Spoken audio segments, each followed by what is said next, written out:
Hello everyone, and welcome to another beer review.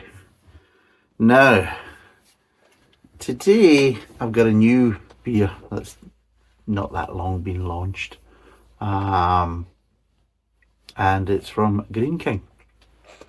But while Greene King did launch a new kind of golden ale, that was actually quite nice actually. It wasn't too bad. That was the sessional, where is it? There we go, it's up there.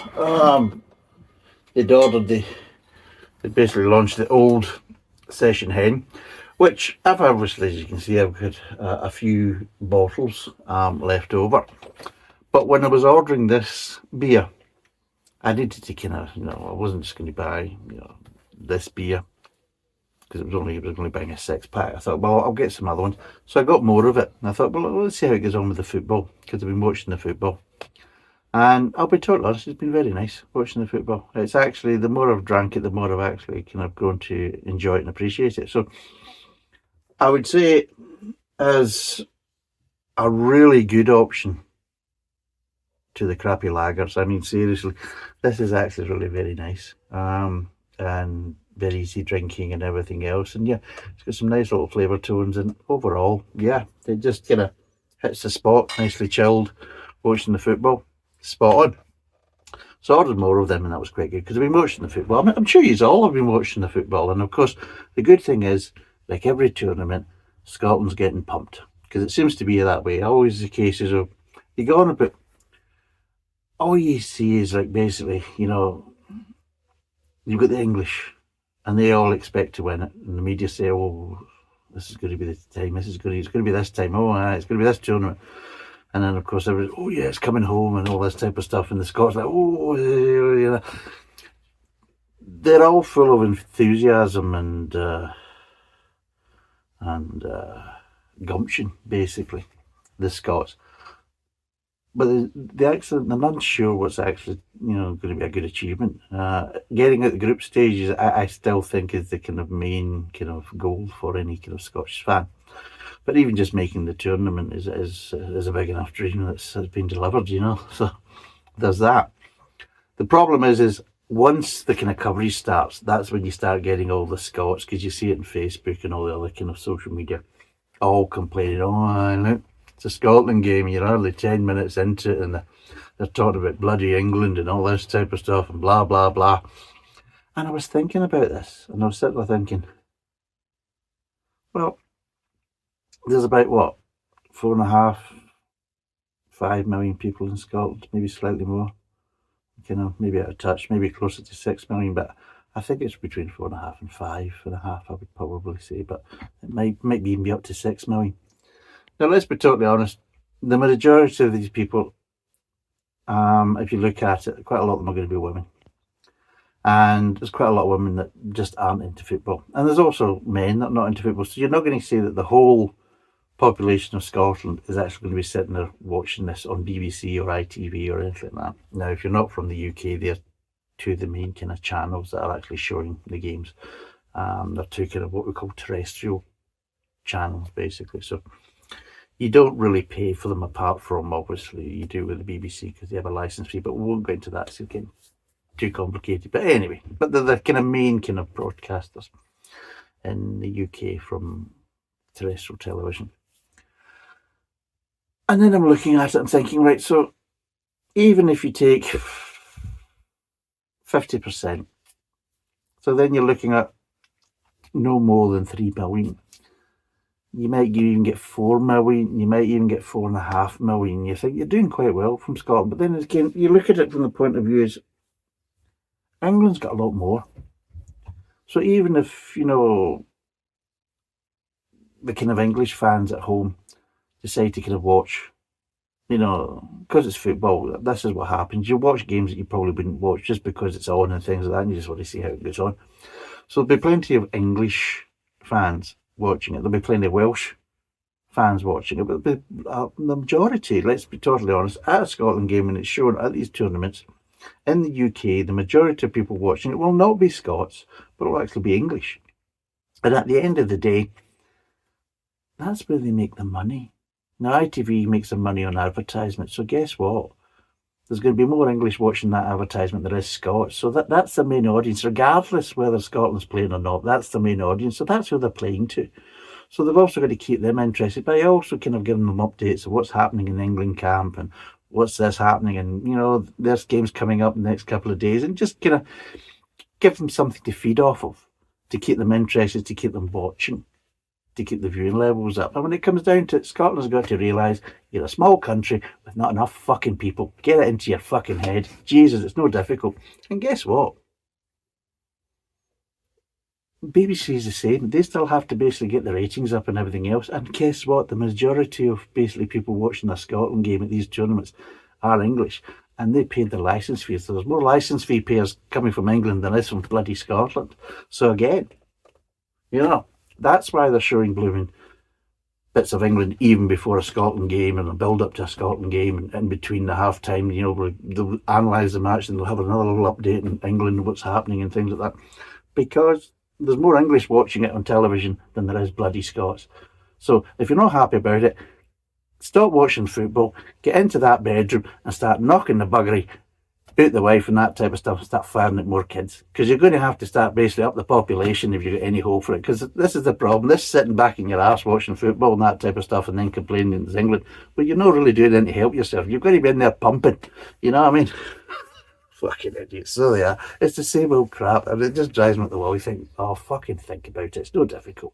Seriously, you potlickers. You know what I mean?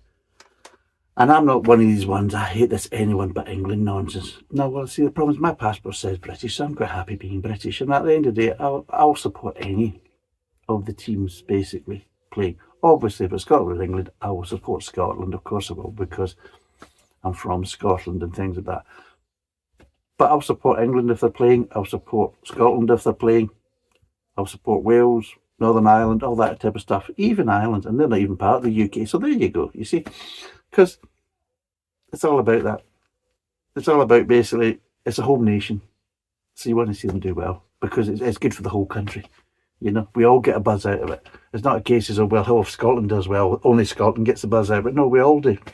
But it's also the same situation if you kind of open up your hearts a bit. If England does well, then that's good as well, because it's buoyant, it boosts the nation as a whole. So there you go. It's a good thing, it's not a bad thing. So I just drive me up the fucking wall with that nonsense. But anyway, I've been drinking that when I was watching the football. But I got this.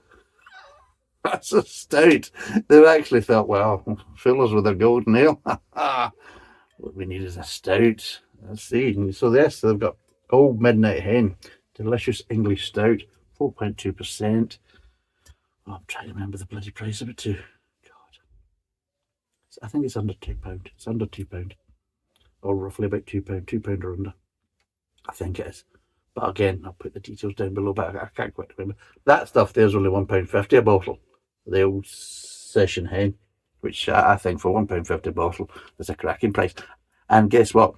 You can buy it for £2 a bottle in Morrison's, but you can buy it from the Greene King website for £1.50. So my view is that's how it should be. You should be able to get it cheaper from the bloody brewer than you should be from the supermarket, because there's no middleman. Which makes me wonder, well, if you're selling it for the same price it is in the supermarkets, either the supermarkets are really screwing you for blooming price, that you're having to really undercut it to actually kind of get them into the supermarkets, which is daft. As a business thing, that's not a long-term business plan, because you're not going to be in business very long if you're going to keep doing that. But there should also be a situation as if you've got the markup from the supermarket, then your markup should be less if you're selling it from the brewery. And if it's not like that, then, well, you're just ripping people off. I mean, so there's that.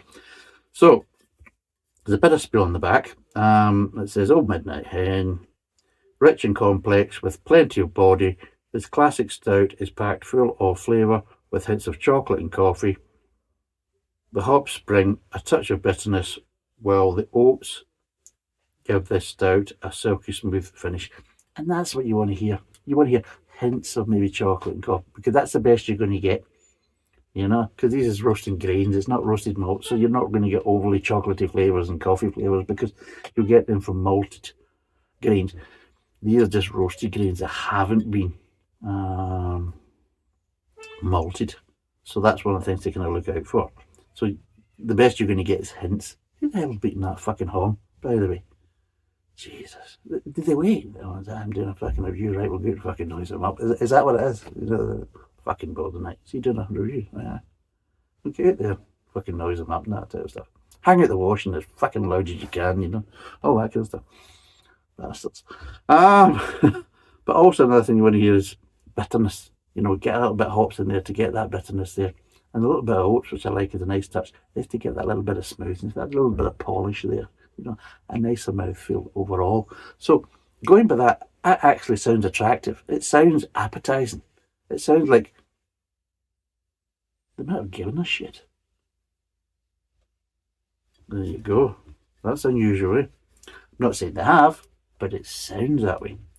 And none of your crap of, well, we were sitting there in the meadow and we were watching this little animal pump this other animal and it was all marvellous and the flowers were there and we decided to call it Jeff because Jeff liked flowers, but he's no longer with us and that type of stuff because he fell off a cliff sniffing a flower.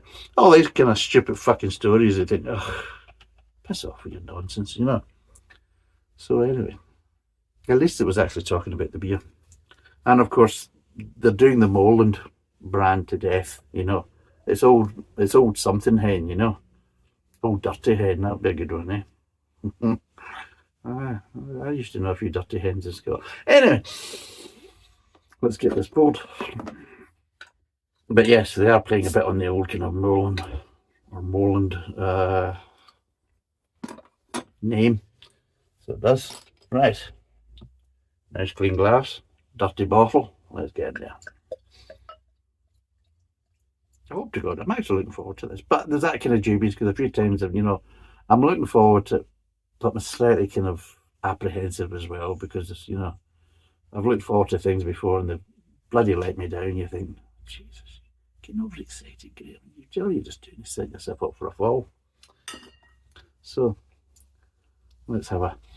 Well, before I do that, it's jet black for the people in the podcast and it's half finger. Nicely tanned head. There you go. So, but yeah, it's really. Oh. Oh, yeah. I'm getting chocolate bitterness. I'm getting molasses smells. Dark black treacle. So, and I'm getting a roastedness there from the grains. Yeah, you're getting this kind of roastedness in between there that's just kind of linking the two together. And it's actually quite aromatic, actually. It smells better than what Guinness tastes. Because I think people haven't realised yet that Guinness is actually quite bland. And they'll be bloody shocked to hear it's actually a blend, it's not actually a single beer. But anyway, there you go. Good luck with that one. But yeah, some nice, rich aromas of bitterness, chocolatey bitterness, roasted grains which kind of work with a kind of chocolatey bitterness, and this kind of little bit of molasses as well. And yeah, it actually smells quite nice. Right, let's see what it tastes like.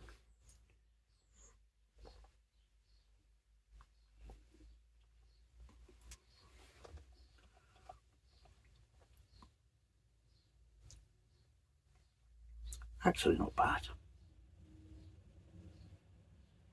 Tractors. There we go.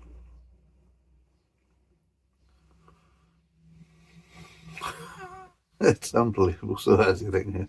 Seriously. It's almost as if they planned it. Seriously. And I live in a little village. So I do. And it's strange.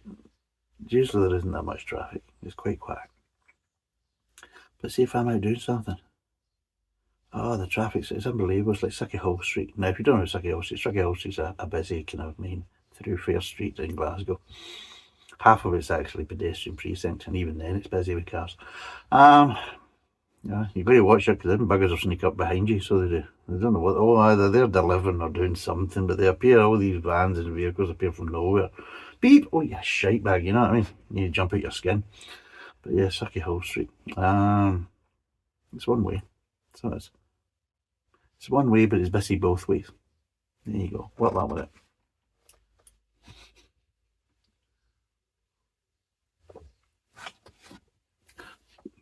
No, that's actually quite nice.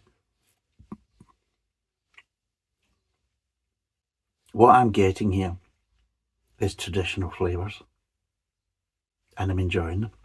Because guess what? The traditional flavours of a stout are actually very nice. You could actually see these traditional flavours actually make the stout, you know. The traditional stout flavours actually make a good stout. It's an amazing concept. I mean, it really is. It's groundbreaking. You don't have to add shitty flavours to try and improve it, because the traditional stout flavours done well, in my mind, you can't really improve. If you like stout, then you want these flavours. You know, unfortunately, you don't get them in Guinness. So what you do is you get this kind of creamy pish texture with the nitrogen pour, and apparently that's all you need. You don't need real flavour. It's bland as fuck. So it is. You know what I mean? It's not the worst flavoured stout. It's just because there isn't really much flavour. It can't really be the worst flavoured stout just because there isn't really any flavour. So this one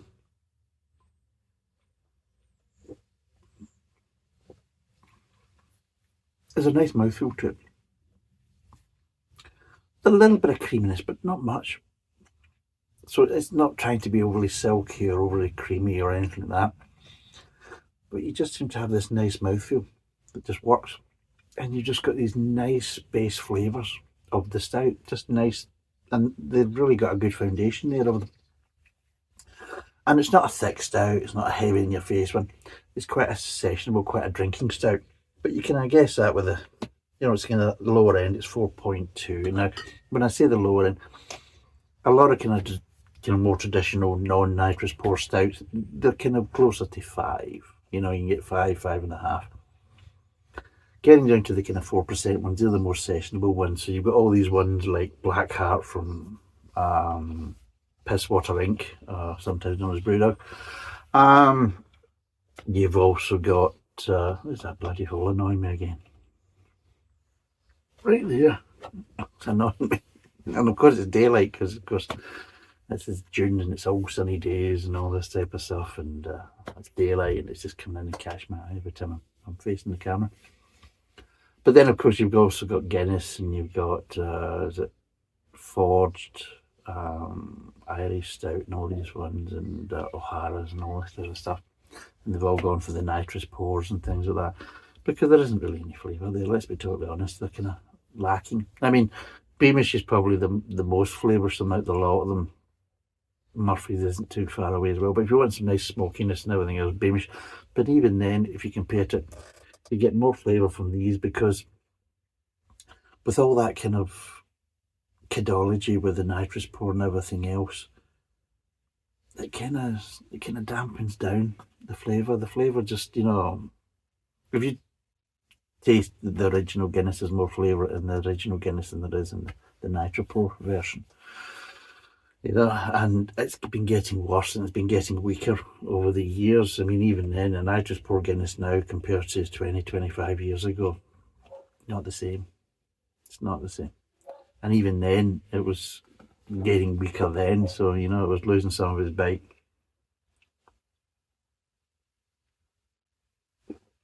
Whereas this is sessionable. But there's a nice level of flavour there. So there is. So let's break them down.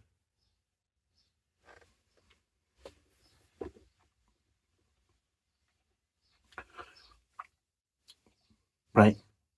Start off with, you get some nice roasted grain and a bit of molasses flavour at the front of the mouth.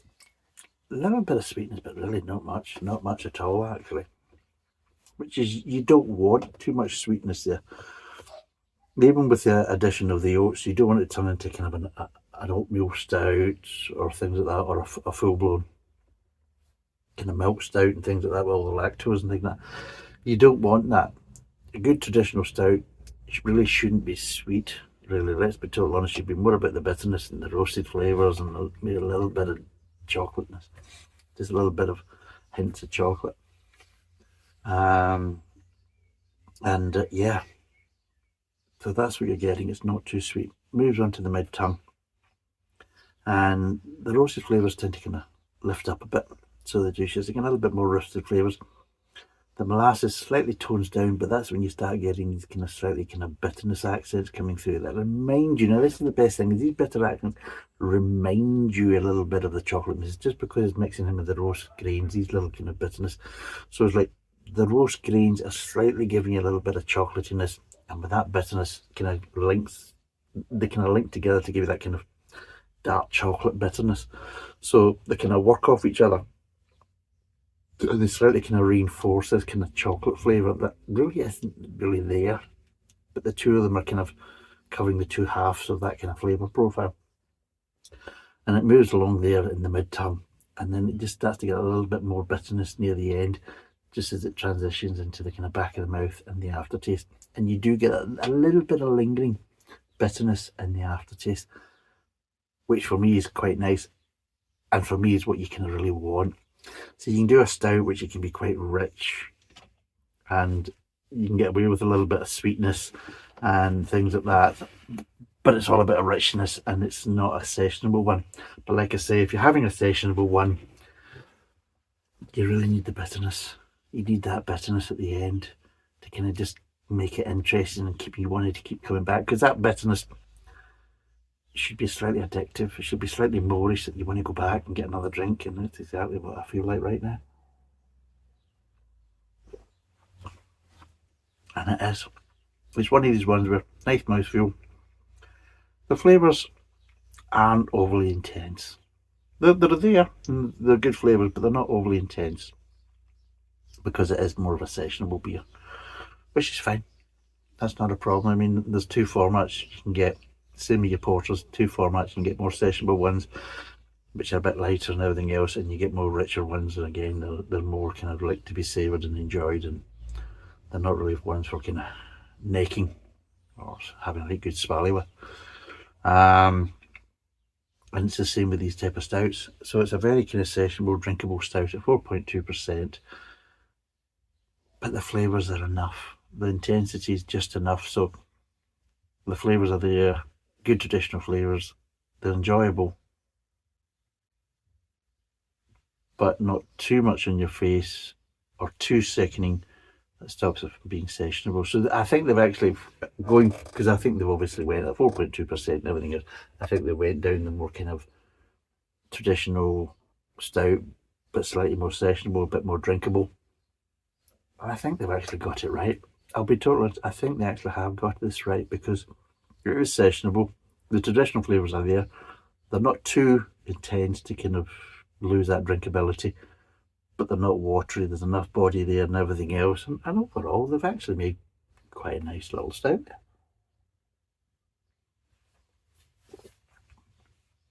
I'm actually quite surprised. And I think, guarantee you what you do is, now I've chilled this. It's been in the fridge since this morning, since about 10 o'clock this morning. And the time is, it's 1947. Yeah, that was a year. But yeah, so it's been in there, but it's not an overly cool fridge. I mean, I don't have it, blasting on the chill factor. So it's quite easy. I think it's about 3 or 4 settings. Roughly in between 3 and 4, and it's quite warm just now. I think it's about 23, 22, 23 right now. So under the pleasant climate. It's not overly chilled, but I think it's the case as though you could under chill it and get more of the flavours. It's one of these ones where the more you chill it, the more you can dampen it down, and the less you chill it, the more you're going to get these flavours just kind of blooming a bit more, and just that intensity of the flavour just slightly rising a bit. So it's up to you. So I think even from that basis, it could be really good in the summer, because you can really give it a fast chill and have it very sessionable, but also nice and refreshing, because you've got that bitterness. And you can also use it in autumn, winter and spring, because you can obviously raise the temperature and serving temperature and just kind of allow the flavours to bloom a bit more and just give you that little bit more, you know, slightly lack of sessionability, because in cases of you'll drink slower in the winter and things like that, but you'll still have a good swally with it and things like that. And of course, it's only 4.2%, so it's not over the score in the alcohol period. I have itchy ear. I don't know what's going on with that. It's annoying me.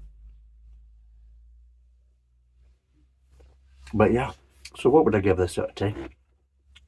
I'm actually really enjoying this. And the good thing is, I've got a couple left. I've got one, I've got 4 left, because I bought 6. This is me drinking one. I gave one away to Adrian, and I'll keep one for John, because what I'm going to do is I'm creating little boxes, because sometimes I have to buy multiples of the beers, and what I'm going to do is create these boxes. I've given one to Adrian of my excess, so he can go and try some of the beers that I've reviewed, and John, because he's kindly donated beers as well, which will, there is more of what John Morris has kind of donated, so they will be coming up, but just not the weather. It's a bit too hot for these. These are really kind of rich beers, so I will be doing them later on after the summer. I'll get into them in the autumn, so I haven't forgotten about them. They will be coming up. Do I have them here? I thought I did have them. Oh, I do. Aye. So yeah, I've got another one. I've got the Jacobite Ale. That'll be coming up in the autumn. That was courtesy of John Morris. And we also have the House Ale. It's a 7.2 as well. So these are thick and gloopy ones, you know what I mean? These are nice rich ales, so definitely not the weather to do them in, because you just won't appreciate them. And they just won't really have the flavour that you want from that point. So I've done these little boxes, and Adrian's got his, and I'll give one to obviously John as well. But what I'm thinking about doing in the future, if people are interested, is with the excess of what I've done, is I'll do a box, you know, after, you know, every month I'll maybe just do a box of any excess beers that I've got that I've reviewed, and then what I'll do is I'll give them away. So I'll get people to basically, at a certain video, they can put a comment down to say that they're interested, and I'll pick one comment at random, and whoever gets it, whoever wins, we'll send them that box, and they can suffer some of the beers that I've been suffering and things like that. You know, you can take one for the team as well. You know, that type of thing. So it's like that, because I've got all these excess ones sometimes, and you're thinking, because some of the ones you're thinking, right, I've had to buy 6 of the bloody things, and I don't really want to drink of them, because they're not really my cup of tea. And it'd be nice to kind of make up some of these boxes, and of course, depending on what month it is, there might be multiple boxes, because I'm sitting there looking, and I've done some. It's that bloody Griffin Gold. I'm looking at Griffin Gold right now, and there's 5 bottles there. 5 bottles, and I think that was 8 bottles. So I did one. I've given one away. Well, I've given 2 away, obviously, because I haven't given the box away to John Morris, but I made it up. So there's still 5 of the buggers there. So, I mean, it's that type of situation where you can end up with a load of beers, and if I make up these little kind of sample boxes that people can go and try, and, you know, because it might be a situation where you can't get them. Now, obviously, I'll have to keep it to the UK, because I can't start importing alcohol to different countries and all that type of stuff, because that's going to be a headache and give me lots of problems. But in the UK, if UK viewers want to kind of, I think most of them are UK viewers, so it's not really much of an issue. But if you want to start doing that, then I'm quite happy to basically, you know, give away some of my excess beers for you to try and things like that as little kind of sample boxes, and you get an idea of what I've been kind of sampling and reviewing over that month, or the last few months, and things like that. So I think that's a good idea, and it may also give something back to people who have to suffer me, because you do to a certain degree, which is great. I'm glad of that. I'm glad people are suffering, having to put up with me. because the wife will break it anyway. So yeah, I was getting all emotional. No, it was a fuck. Anyway, right. But yeah, so what would I rate this out of 10? Now there's the thing. Um, that is nice. It actually is, because it's quite warm today. It's not overly chilled, but it's still really enjoyable. And that's a tantamount. What the fuck is going on now? Is it wacky races out there now? This is at the side. I live in a nice little kind of quiet, kind of little kind of green area, and there's a road going up that takes you to the farms. That's why you got all these tractors going up there, just going up past the green. I don't know. Does it turn into a dogging session or something? Because there's fucking traffic going back there and forth. Take your knickers off, Fred. I can't see. I can smell you, but I can't see. Anyway, no, but it's fucking a nightmare. You think, Jesus, they're up there dogging or something? It's unbelievable. Oh, sunsuit. Let's go up that lane for a bit of dogging. Woof, woof. Aye. But anyway, what would I give this out of 10? I'll be waffling like puggery. I don't know. Yeah. I actually quite enjoy this, and just because of the heat, it helps to reinforce it because I'm still enjoying it with the heat. So it's reinforcing it, and I'm thinking, no, this is actually very nice. So, what would I give this out of 10? Flavour-wise, I like the good traditional flavours. It's nice to see that they thought, well, no, the good traditional flavours are more than enough for people to enjoy. They don't need any kind of other stupid adjunct flavours or additional flavours, or let's boost chocolate till it's off its tits like that horrible piss that came from that part-time singer or part-time brewer, Sam Smith. Got the joke in again. It's not even doing a Sam Smith beer. But anyway, so there's that. And I think the price is not too bad. It's a nice drinkability, nice mouthfeel. It really is actually. Just it's what we've been needing, and hopefully this will be hitting the supermarkets and everything else, so it makes it easier for everybody else to get to. Because Greene King, and especially with their kind of Moreland brand beer, they usually are in the supermarket because it's easy enough to get the Old Crafty Hen and Old Speckled Hen and Old Session Hen and oh god, whichever other bloody hens they've got out there. I'm trying to remember them all. So they're usually quite easy to get. Might not be available in all supermarkets, but they're usually, available in quite a few of them. So they should be quite accessible. So hopefully this one will be the same, and then people can get an option to get away from all that shit nitro-pour piss water and actually enjoy a good normal kind of adult kind of traditional stout. So on that basis, what would I give this out of 10?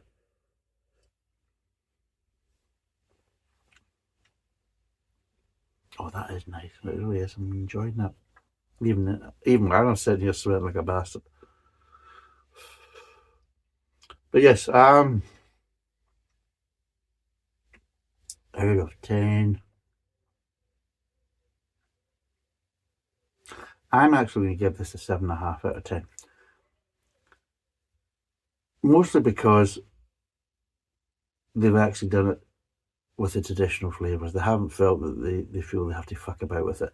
They thought, well, we know what the traditional flavours are, so let's see if we can try and get them on point. If we get them on point and also make it a nice mouthfeel, make it a little bit more sessionable because we'll keep it at a lower alcohol volume as well.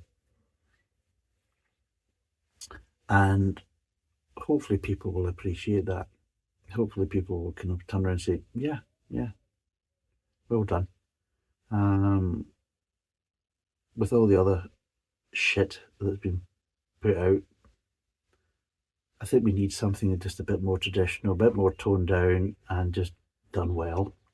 And this is a nice sessionable traditional stout, and it's been done well. And I think that's probably why. I mean, I think maybe normally I would probably maybe give it 6.5, but I'm going to give it an extra point because it's a new one.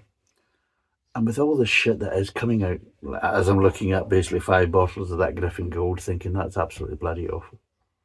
Absolutely dreadful from a well kind of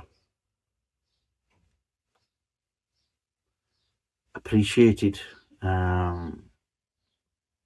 brewer with a well-respected reputation. You're thinking, seriously, you felt that's what was needed. Now, again, I think that's going to be a season ale. So I don't think that will continue outside of the summer. I think by autumn that will be gone out of production. Whether they'll bring it back next summer, I honestly really don't know. But hopefully, going by the reviews, because I've looked at some of the reviews actually on their website, and they've had their arse torn off them. They really have. People have been ripping and saying, "What the fuck is that piss? Seriously?" Oh, so it sounds like the local farmers are joining the drugging tonight as well. But anyway, so yes, yeah, they've been ripping into him saying, absolutely bloody awful. What the hell are you playing at? What the hell is this nonsense? And yeah, and it's nice to see that. Yeah, fair play to him. Now, I've got to admit, I'm not a big fan of Greene King with some of the business practices and some of how they've treated people and some of the leaseholders and their pubs and everything else and all that. Some of the business practices are a bit kind of unscrupulous in my mind, in my opinion. I don't mind them, but sometimes I think they just overstep the mark. They need to fucking remember that you need these pubs and you need these landlords just as much as they need you. And it should be a symbiotic relationship. It's not a case as though you can just ride them and keep on riding, railroading over them and things like that and tell them to change the name of the pub because now suddenly you class it as, it might be classed as offensive, so fucking change it. Way to fuck, what I mean? All that kind of nonsense. But anyway, and also some of the processes of basically how they screwed them over with pricing of the beers and everything else and just made their life unbearable. And put them under a lot of stress with their kind of pricing structure. The weight of the beer's doing really well and the pub's doing really well, really popular, and then whoosh, the prices go up and there you go, you're fucked, you can't buy anywhere else, you might buy us, because it's a tied pub and it's a tied lease and you've got to buy only from us and that type of stuff, and we're going to rip you off now because at the end of the day we should be making the profit, not you, even though you're doing the work of selling the bloody stuff and actually serving it and getting it out to people and all that. Let's be, but Greene King isn't the only kind of brewery that's screwing over their kind of leaseholders of their pubs, but Greene King's definitely one of them. So I don't agree with that, but they did do a golden ale that actually works. It actually delivers. It's kind of designed as being a kind of a viable option to lager, and it really is, and it works. And fair play to them, they got that right. So they've judged the market right, and especially coming out just before the football. So the timing was right, the product is right, and the pricing is right. Fair play to them. And then they bring out this, and they're probably looking at, well, a lot of them are just coming out with shit and rubbish and that. So let's just do a nice, good traditional stout. Because I think basically the traditional beer drinkers are kind of feeling a bit left out because all they're just getting is guff and rubbish. And yeah, they've got that right. They've actually released a really nice, accessible stout. But I'm not saying it's overly wonderful, but it is really nice, and they've got the flavours on point and everything else. And yeah, they've just done a nice rounded stout. Like I said, would probably be a normal 6.5, but just because of the way the market is just now, fair play to them, and I'm going to give them a 7.5 because it is very drinkable, very affordable, and hopefully it should be very accessible. And yeah, it is actually a nice beer with nice flavours, and that's what it's all about. An affordable beer that's nicely balanced with nice flavours. What more do you want? And following the more traditional flavour profiles. So anyway, it's 7.5 out of 10. It's 4.2%. 500ml bottle. It's costing, but it will be down below. So thanks for watching. Cheers, and bye for now.